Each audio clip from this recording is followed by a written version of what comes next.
오늘 우리에게 주시는 하나님의 말씀은 신명기 29장 14절부터 21절까지 말씀입니다. 내가 이 언약과 맹세를 너희에게만 세우는 것이 아니라 오늘 우리 하나님 여호와 앞에서 우리와 함께 여기 서 있는 자와 오늘 우리와 함께 여기 있지 아니한 자에게까지이니 우리가 애굽 땅에서 살았던 것과 너희가 여러 나라를 통과한 것을 너희가 알며 너희가 또 그들 중에 있는 가증한 것과 목석과 은금의 우상을 보았느니라. 너희 중에 남자나 여자나 가족이나 지파나 오늘 그 마음이 우리 하나님 여호와를 떠나서 그 모든 민족의 신들에게 가서 섬길까 염려하며 독초와 쑥의 뿌리가 너희 중에 생겨서 이 저주의 말을 듣고도 심중에 스스로 복을 빌어 이르기를 내가 내 마음이 완악하여 젖은 것과 마른 것이 멸망할지라도 내게는 평안이 있으리라 할까 함이라. 여호와는 이런 자를 사하지 않으실 뿐 아니라 그 위에 여호와의 분노와 질투의 불을 부으시며 또 이 책에 기록된 모든 저주를 그에게 더하실 것이라. 여호와께서 그의 이름을 천하에서 지워버리시되 여호와께서 곧 이스라엘 모든 지파 중에서 그를 구별하시고 이 율법책에 기록된 모든 언약의 저주대로 그에게 화를 더하시리라. 아멘. 할렐루야. 한 주간 동안 역전승의 은혜와 복을 마음껏 누리셨습니까? 하나님의 명령을 부지런히 지키며 선한 일을 하고 기쁨과 즐거운 마음으로 하나님을 섬기셨습니까? 확실히 뒤에 아멘이 적어요. 역전승의 복은 마음껏 누리는데 하나님 명령 지키는 건 잘 안 되지요. 우리의 삶을 뒤집어 주시는 분은 하나님밖에 없습니다.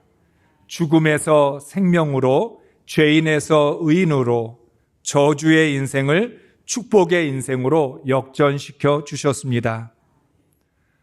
오직 하나님만이 인생의 반전, 신앙의 역전을 일으켜 주십니다.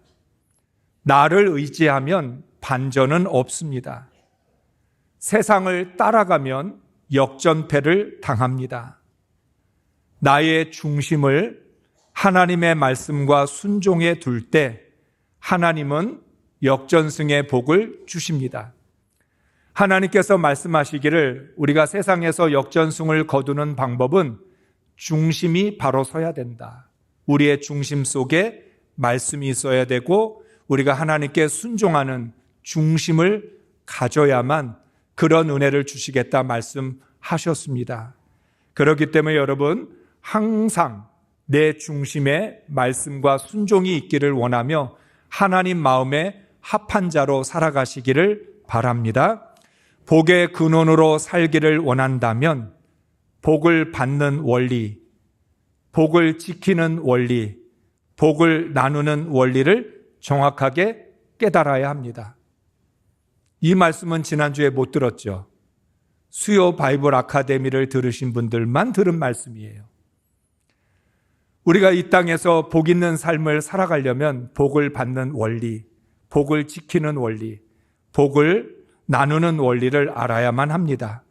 하나님의 명령을 부지런히 지키고 순종하며 복의 근원으로 살아갈 수 있기를 주의 이름으로 축복합니다.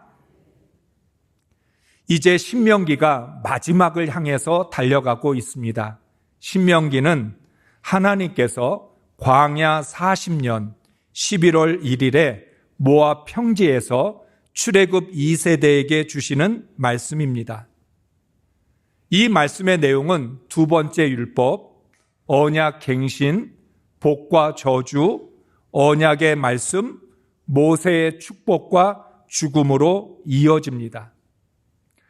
광야 40년 생활을 마치면서 하나님께서 주신 율법을 총정리합니다.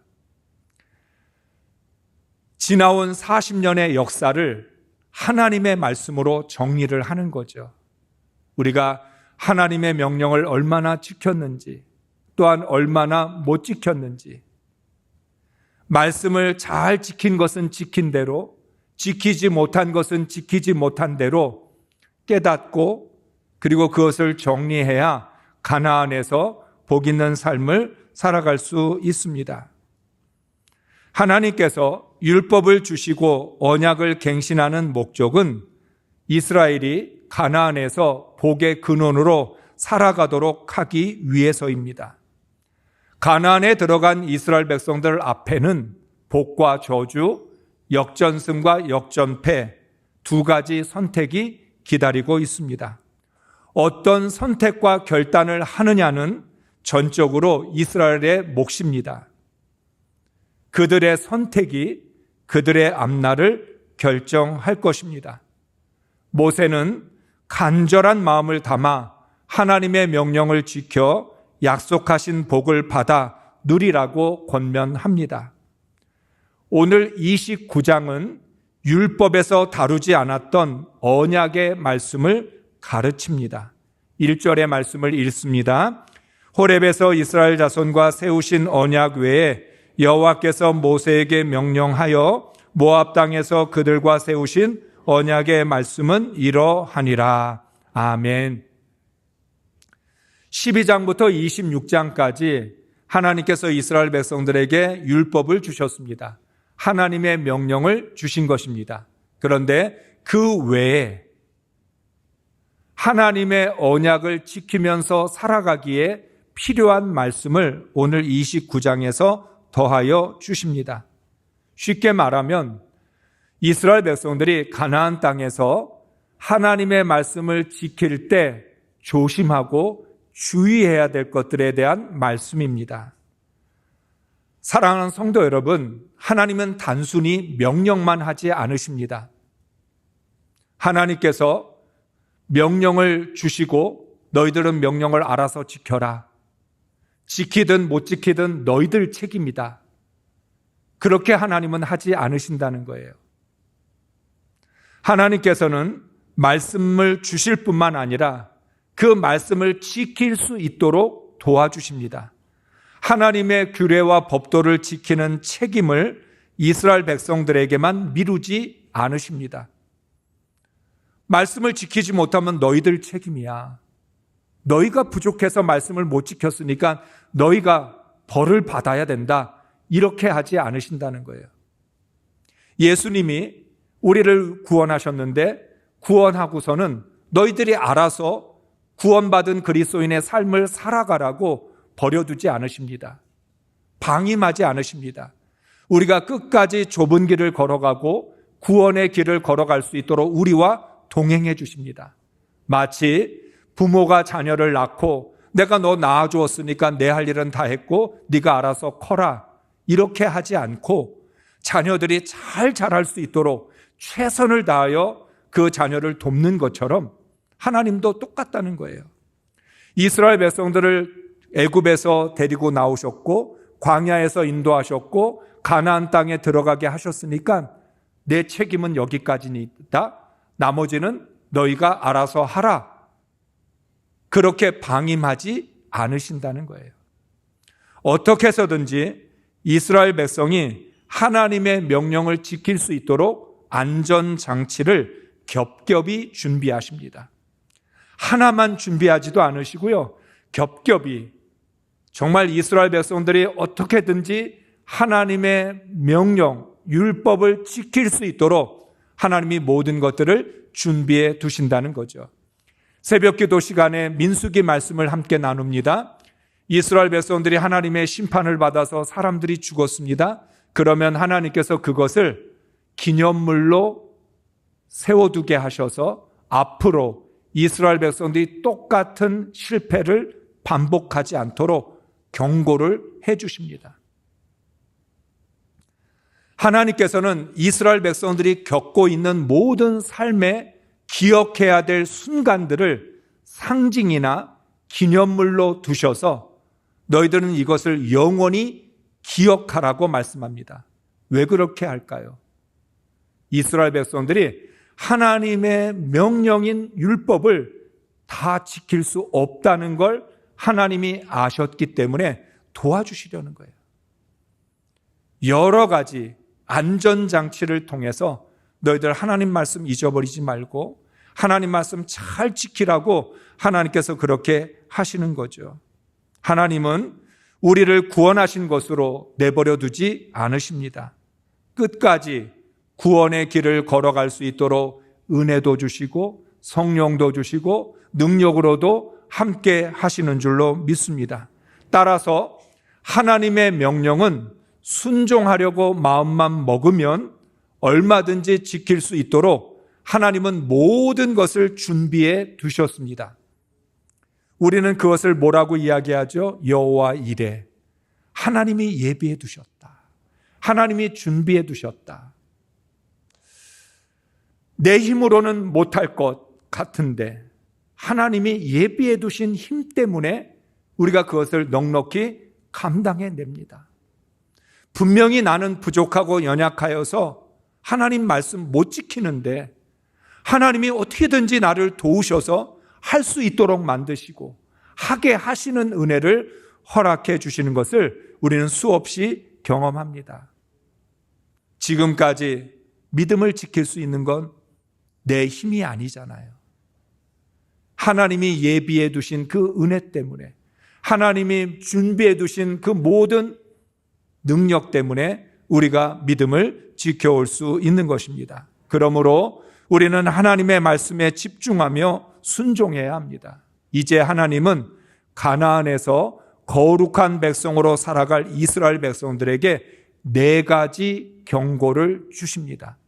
안전장치에다가 경고까지 더하여 주셔서 이스라엘 백성들이 가나안 땅에서 망하지 않도록 정말 하나님이 약속하신 모든 복을 넘치게 받으면서 제사장 나라로서의 사명을 감당할 수 있도록 하십니다. 첫째, 언약에 참여하라. 따라하겠습니다. 언약에 참여하라. 14절, 15절 말씀을 메시지 성경으로 읽겠습니다.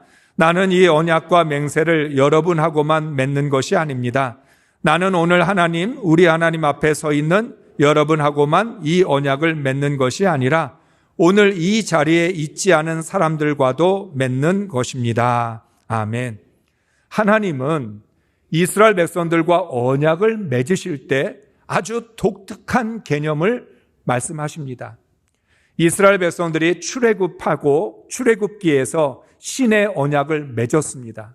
그런데 그때도 하나님 말씀하십니다. 오늘 이 자리에서 하나님과 언약을 맺은 사람들에게만 언약이 유효한 것이 아니라 이 자리에 있지 않는 너희의 자녀들에게까지도 너희들의 조상에게까지도 이 언약은 유효하다고 말씀합니다. 오늘은 모압에서 언약을 맺으면서 하나님이 말씀하시는 거예요. 오늘 이 자리에 있어서 하나님과 언약을 맺은 사람에게만 이 언약이 해당되는 것이 아니라 아직 태어나지도 않은 가나안에 들어가서 태어날 그 이스라엘 백성들에게까지도 이 언약은 유효하다고 말씀합니다. 세상에서는 언약을 맺으면 서로 계약서를 쓰면 당사자들에게 유효합니다. 그 자리에 있지 않는 사람들하고는 상관이 없는 계약서입니다. 그런데 하나님과의 맺은 언약은 시간과 공간의 제약을 받지 않습니다.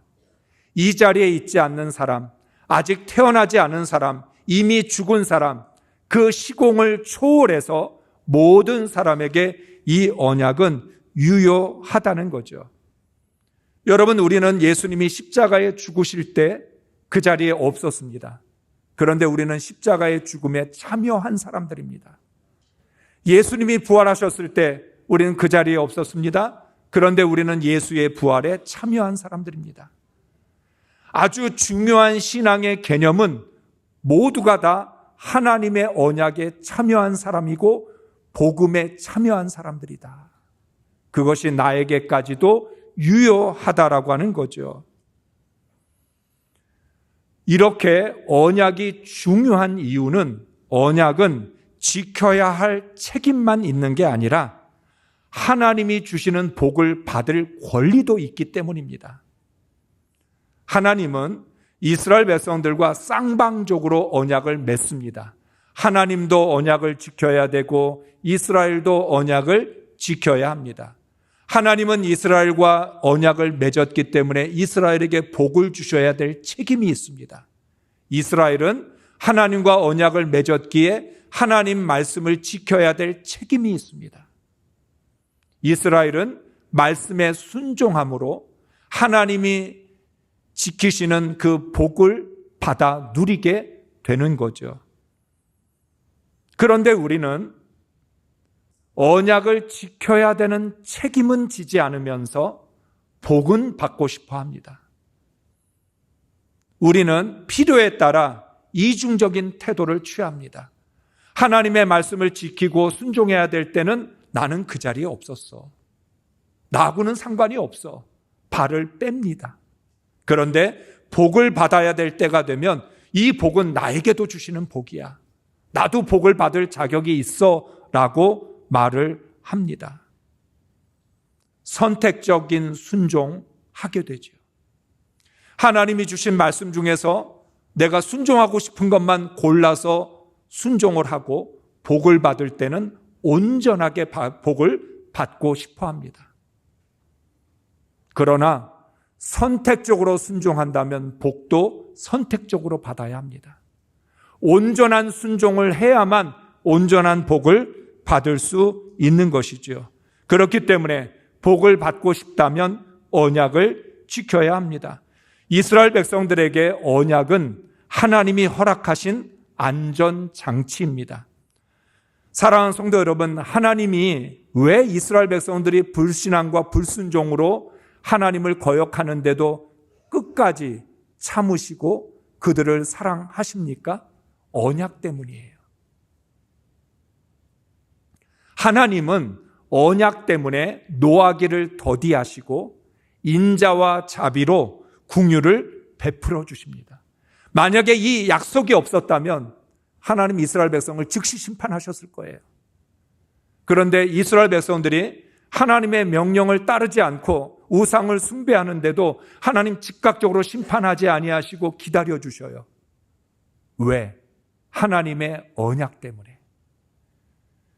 구원받은 우리들, 복음에 참여한 우리들, 항상 하나님의 말씀대로 복음으로 살고 있나요? 그렇지 않아요. 그런데 왜 하나님 우리를 참아주십니까? 복음 때문에. 복음이 우리의 안전장치예요. 예수의 십자가와 부활 때문에 하나님은 노하기를 더디하시고 인자와 자비로 우리의 모든 죄를 사하여 주시는 줄로 믿습니다. 그러므로 이스라엘은 언약 때문에 존재하는 것이고 우리는 복음 때문에 존재하는 것입니다. 언약 안에 축복과 순종이 함께 들어 있습니다. 복음 안에 축복과 순종이 함께 들어 있다는 거예요. 그래서 이스라엘 백성은 적극적으로 언약에 참여해야 되고 우리는 적극적으로 복음에 참여해야 합니다. 복음에 참여할 때 그 복음이 내 생명을 지켜주고 그 복음이 나의 안전벨트가 되어서 나를 안전하게 보호하고 지켜줄 줄로 믿습니다. 둘째, 스스로 복을 빌지 말라. 우리 한번 따라할까요? 스스로 복을 빌지 말라. 18절, 19절의 말씀을 읽습니다. 당신들 가운데 남자나 여자나 가족이나 집하나 주 우리 하나님으로부터 마음을 멀리하여 다른 민족의 신들을 섬기려고 해서는 안 됩니다. 당신들 가운데 독초나 쓴 열매를 맺는 뿌리가 있어서는 안 됩니다. 그러한 사람은 이러한 저주의 말을 들으면서도 속으로 자기를 달래면서 내 고집대로 하여도 만사가 형통할 것이다 할 것입니다. 당신들이 그런 사람을 그대로 두면 맹렬한 재난을 만나서 파멸되고 말 것입니다. 아멘. 우리가 잘 아는 것처럼 이스라엘 백성은 하나님께서 예언자를 통하여 심판의 경고를 주셔도 그 말씀을 듣지 않았어요. 하나님께서 분명히 이스라엘을 책망하고 계시고 너희들 그렇게 하면 멸망할 것이라 경고를 주시는데도 이스라엘 백성들은 스스로 복을 빌었어요. 하나님이 복을 주시지 않아도 우리가 복을 빌면 되지? 개역 개정에서는 스스로 복을 빌다라고 번역했지만 새 번역은 이렇게 말을 하는 거예요. 내 고집대로 하여도 만사가 형통할 것이다. 뭐 어때? 내 맘대로 살아도 난 잘 살 거야. 내 하고 싶은 대로 해도 하나님 명령 지키지 않아도 나는 다른 사람들보다 형통한 삶을 살게 될 것이라고 그렇게 스스로에게 복을 빌면서 위로를 삼는 거죠. 우상을 숭배하면 하나님과 마음이 멀어집니다. 하나님과 마음이 멀어지면 마음속에 독초와 쓴뿌리가 생깁니다. 그러면 저주의 경고를 받아도 스스로 복을 빌게 됩니다. 내 속에 독초와 쓴뿌리가 생기고 나면 괜찮아, 내 고집대로 해도 만사가 형통할 것이라고 자기를 위로하게 됩니다. 내 안에 있는 독초와 쓴뿌리가 내 심령을 마비시켜서 착각에 빠지게 만듭니다. 여러분, 복이라는 건 하나님의 뜻에 달려있고 하나님의 주권에 달려있고 하나님의 손안에 있다고 말씀을 드렸습니다.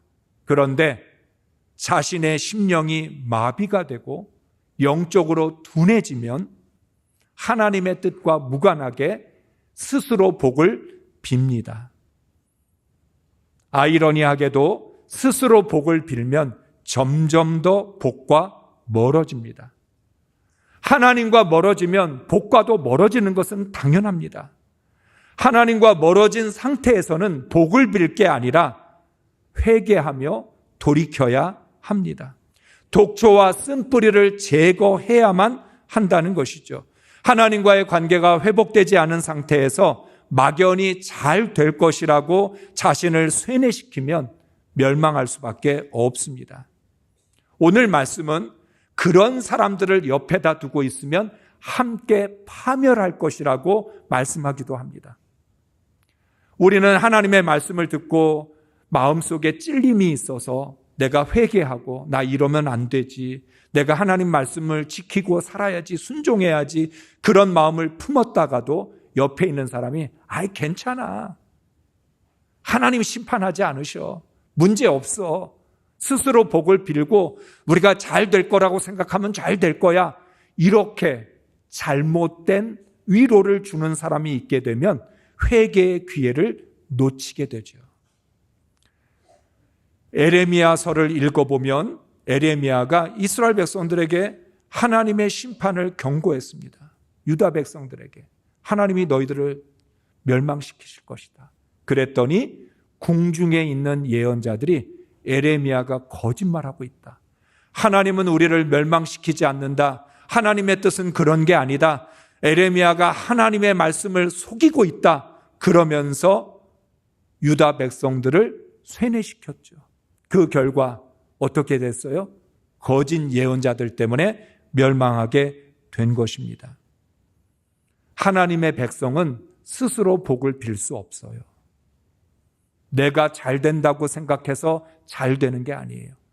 자기의 신념을 신앙으로 착각해서 안 되고 긍정적인 생각을 한다고 해서 인생이 바뀌는 건 아니라는 거죠. 회개해야 될 것을 스스로 위로하면서 안일하게 생각하면 우리는 결국 멸망하게 됩니다. 하나님의 백성은 하나님의 주권과 섭리 안에서만 복을 받을 수 있습니다.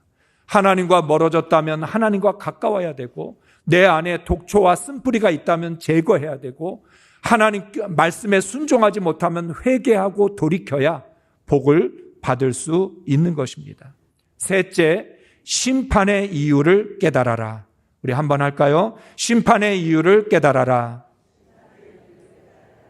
24절부터 26절 말씀을 읽습니다. 여러 나라 사람들도 묻기를 여호와께서 어찌하여 이 땅에서 이같이 행하셨느냐? 이같이 크고 맹렬하게 노하심은 무슨 뜻이냐 하면, 그때 사람들이 대답하기를 그 무리가 자기 조상의 하나님 여호와께서 그들의 조상을 애굽에서 인도하여 내실 때에 더불어 세우신 언약을 버리고 가서 자기들이 알지도 못하고 여호와께서 그들에게 주시지도 아니한 다른 신들을 따라가서 그들을 섬기고 절한 까닭이라. 아멘.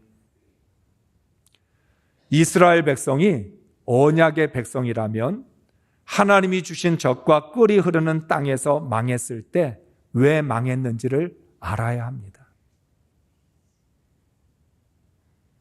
오늘 말씀은 이런 이야기예요.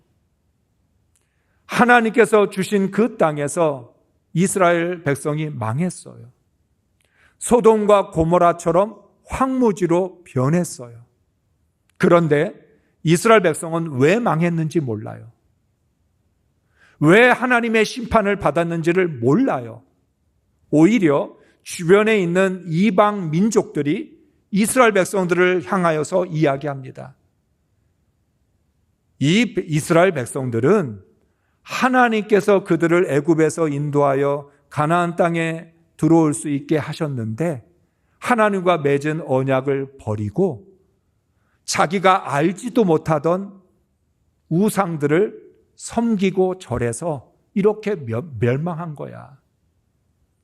이방 민족들은 이스라엘 백성이 왜 망했는지를 아는데 정작 이스라엘 백성은 왜 망했는지를 모릅니다. 우리가 신앙생활을 하면서 고난을 당하고 어려운 일 만나고 문제가 있을 때 왜 고난이 왔는지, 왜 문제가 생겼는지 우리는 전혀 깨닫지 못할 때가 있습니다.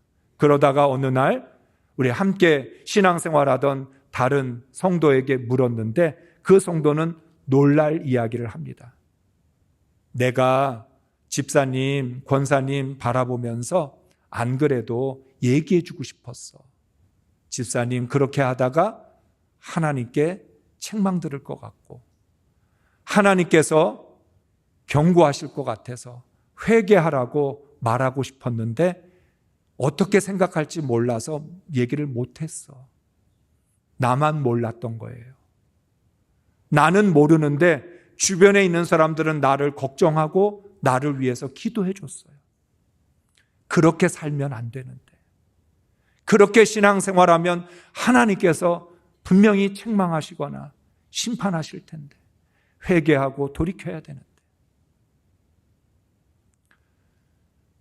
오늘 하나님이 주신 경고가 그거예요. 너희가 젖과 꿀이 흐르는 땅에서 멸망을 당했다면 왜 망했는지 이유를 깨달아야 한다는 거죠. 하나님께서 책임지시고 지키시는 이스라엘이 멸망하는 원인은 단 한 가지입니다. 하나님의 심판입니다. 이스라엘은 힘이 없어서 망한 것이 아닙니다. 하나님을 버리고 우상을 섬기며 절했기 때문에 멸망했습니다. 망했는데 왜 망했는지 모르는 것처럼 안타까운 일이 없습니다.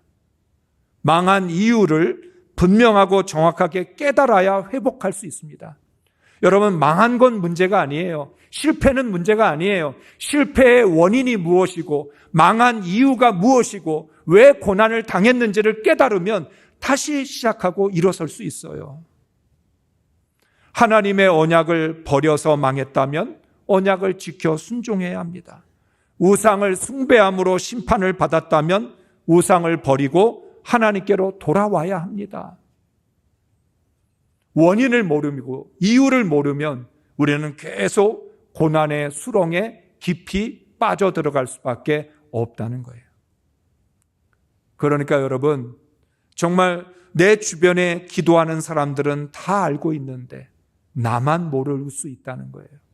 그래서 여러분, 우리 주변에 있는 사람들에게 기분 나쁜 회개의 말을, 회개하라는 말을 들을 때 감사할 줄 알아야 돼요.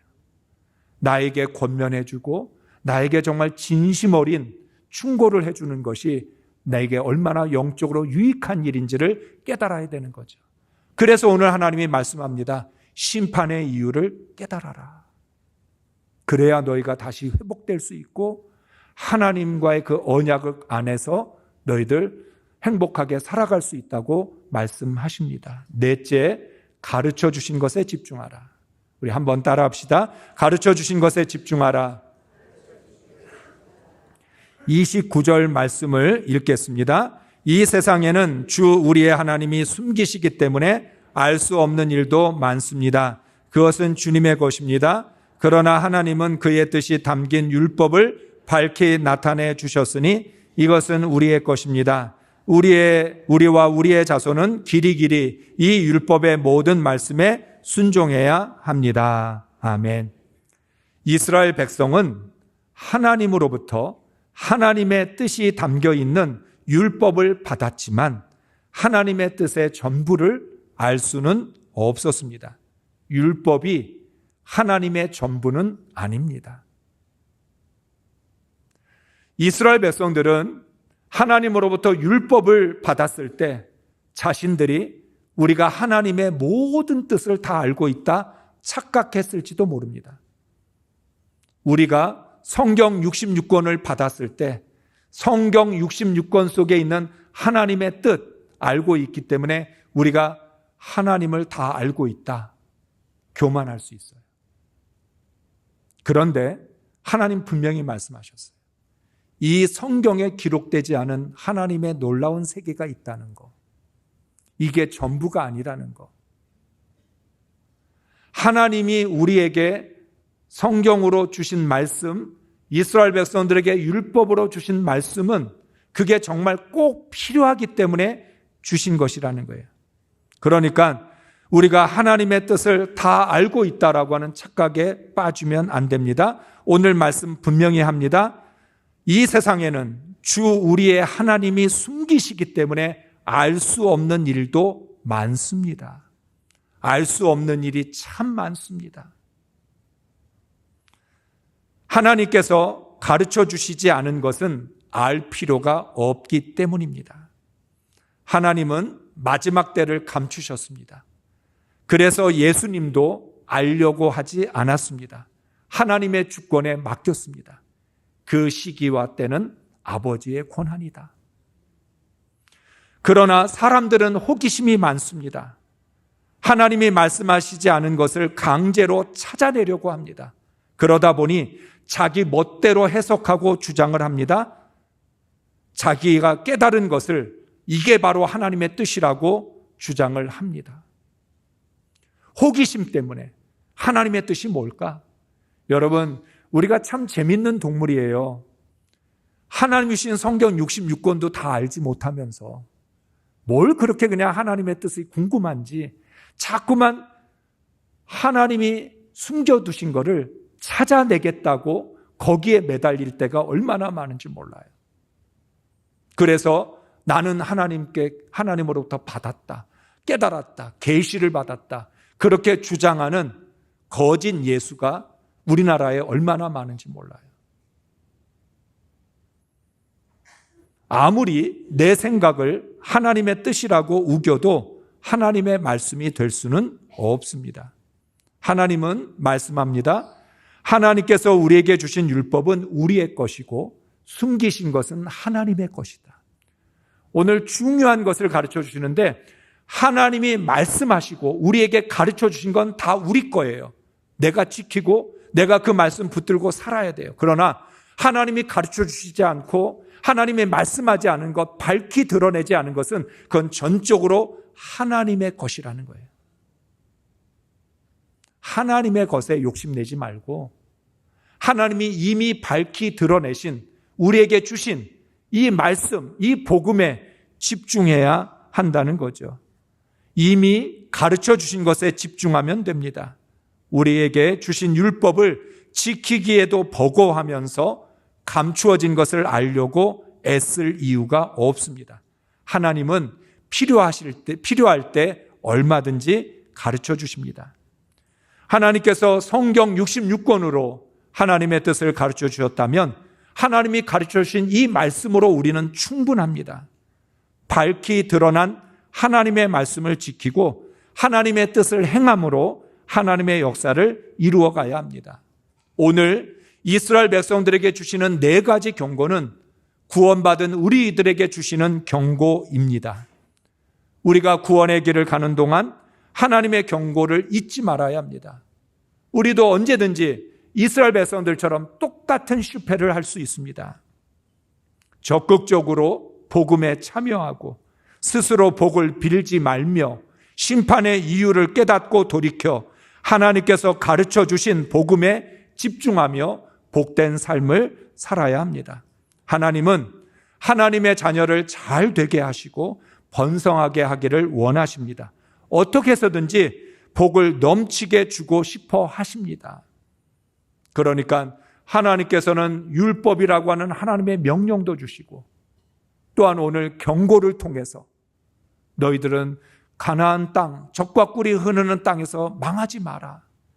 절대로 너희들은 망하지 말고 그 하나님의 뜻을 붙들고 영원히 복의 근원으로 살아가라고 말씀하고 계십니다. 하나님의 마음을 기억한다면 하나님의 경고를 귀담아 들어 복의 근원으로 살아가야 될 줄로 믿습니다. 우리 모두 광야 같은 이 세상에서 반드시 승리할 수 있기를 주의 이름으로 축복합니다.